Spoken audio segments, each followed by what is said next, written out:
Hi everyone, my name is Clarissa Lugo and today I will be profiling East Whittier City School District. This is the district that I am employed with, so therefore I thought it would be a great idea to learn more about this district, and it will be beneficial for me to learn more about their strengths and their challenges. So I want to begin by telling you some of the common characteristics from East Whittier School District.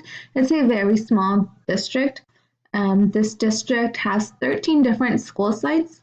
10 of the schools are elementary schools and 3 are middle schools. There are no high schools in this school district. There are 8,850 students enrolled at East Whittier City School District at this time. There have been several recognitions and awards that the school district has received. One of 13 schools is a National Blue Ribbon School. 7 out of the 13 are California Distinguished Schools, and 4 of the 13 are Gold Ribbon Schools. So let's meet the staff. As I mentioned earlier, the school is a very small district. There are 402 teachers in this district. 65 members are office staff. There are 97 classified staff and 130 paraprofessionals in the district.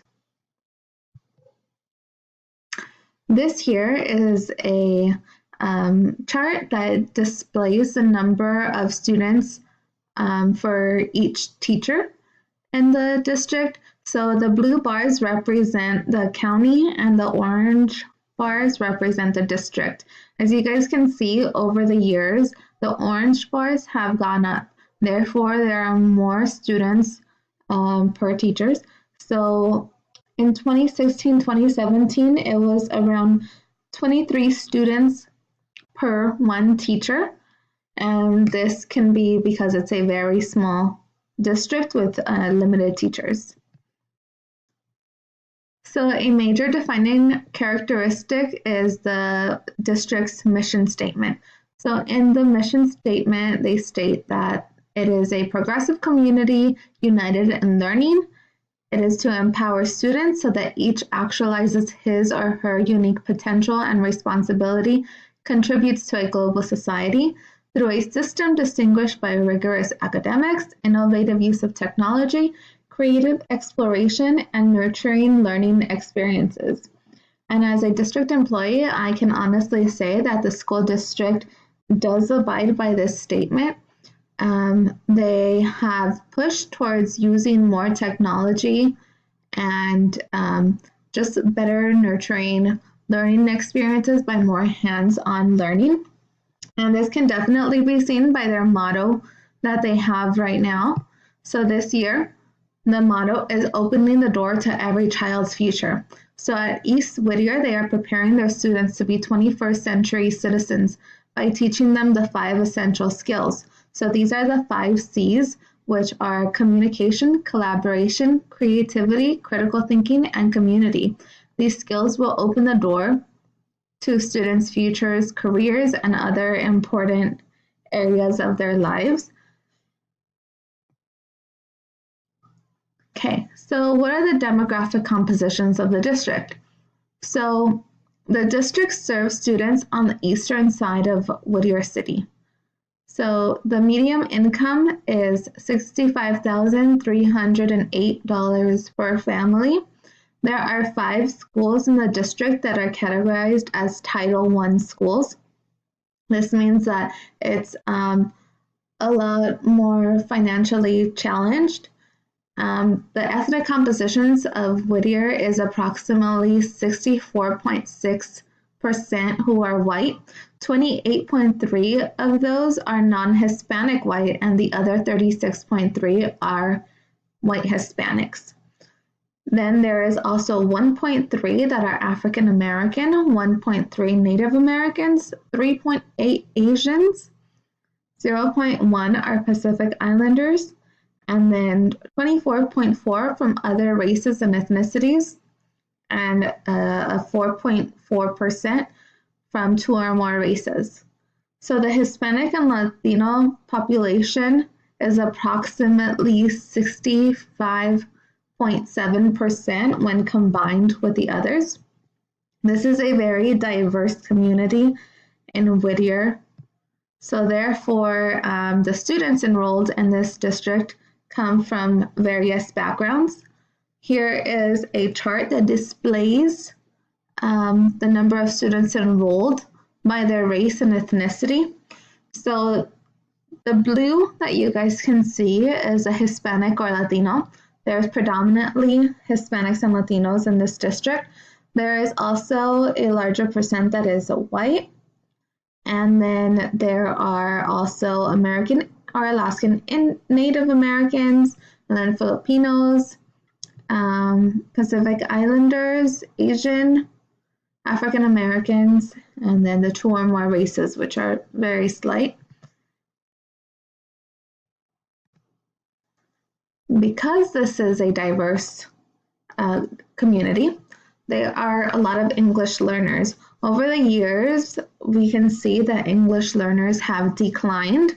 So in 2016 and 2017 school year, there was approximately 1,200 English learners who were classified in the school district. These learners come from a lot of backgrounds. So this chart displays the languages of English learners. As expected, because it's predominantly a Hispanic community, the green bars illustrate the Spanish speakers who are English learners in this district, but we also have some Arabic, some Korean, some Filipino, Mandarin, and then other. This chart displays the total number of students who are eligible for free and reduced price meals, and there has been a slight decline over the years. There was a rise from 2012 to 2013, but over the years it has begun to decline. So 2016 to 2017, there were about 4,500 students who were eligible for free or reduced meal prices, which is about half of the entire school district. So when I was looking at the financial trends for the district, I noticed that they have done a lot of spending and that they have gone up. So this past year, through district interviews, I've been able to find out also that the district has updated a lot of its facilities. A lot of money has gone towards that. They repaved the driveways and they added new windows and doors. In addition, because of school security, they've added they changed the gates up from the schools. So in addition, the district has also increased the number of teacher trainings and teacher collaboration days. So this allows teachers to spend more time with intervention practices. They've also been trained on technology for their students who need assistive technologies. So the district has done a lot to improve curriculum and training of teachers. When I looked at the LCAP, there were 3 main goals. The first goal of the LCAP, it states the conditions of learning. So this entails that all students will be in a safe, clean learning environment that will allow them to maintain their learning potential. As seen by the financial trend report, I was able to see that the district did meet this goal by repaving and updating its facilities to provide clean learning environments that allow for students' potential. The second goal was for pupil achievement, and it states that students will exceed state and county averages on standardized tests and demonstrate proficiency on local measures. So this goal was also met because teachers were sent to many new trainings that allowed them to learn how to teach their students different strategies and methods, which I will talk about in a little bit. And the third goal states that is on engagement. It states that students will feel safe and secure at school and their parents will feel welcome. So part of this was the extra gates that were added at school.